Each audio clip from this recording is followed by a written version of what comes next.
জয়গুরু লোকপিতা। কোনো এক সময় বরিশাল থেকে আগত ক্ষিতীশচন্দ্র বিশ্বাস নামে এক উকিল আশ্রমে এসে ঘুরতে গিয়ে তিনি ঠাকুরকে বলেন, বাইরে থেকে দেখে মনে হয় আপনার এখানে বেশ কিছু অকর্মণ্য লোক প্রশ্রয় পাচ্ছে, অবশ্য কর্মী লোকও আছেন। এতে শ্রী ঠাকুরের মুখখানি কালো হয়ে গেল।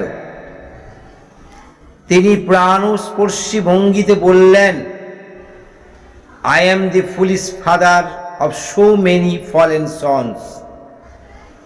আমি এতগুলি পতিত সন্তানের মূঢ় পিতা। আমার কি বেশি বিচার বিবেচনা করা চলে? আমি জানি এদের পালাপোষাই আমার স্বার্থ। আর আজ যাকে আপনি দেখছেন সোজা হয়ে দাঁড়াতে পারে না, মিটমিট করে চায়, বুকে সাহস নেই, বল নেই, পরমুখাপেক্ষী, কালোই সে ঝাড়া দিয়ে দাঁড়াতে পারবে না, তা কি কেউ বলতে পারে?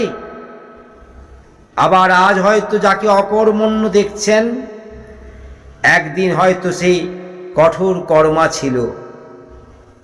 স্বাস্থ্যহীনতায় বা মনের ক্ষতে সে হয়তো সাময়িকভাবে নিস্তেজ হয়ে পড়ে আছে।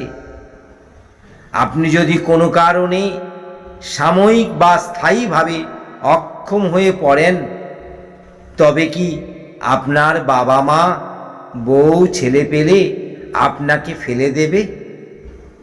প্রাণের মমতা যে কি, বাঁচার তাগিদ যে মানুষের কতখানি, সে তো নিজের দিকে চাইলেই বোঝা যায়, তাই না দাদা?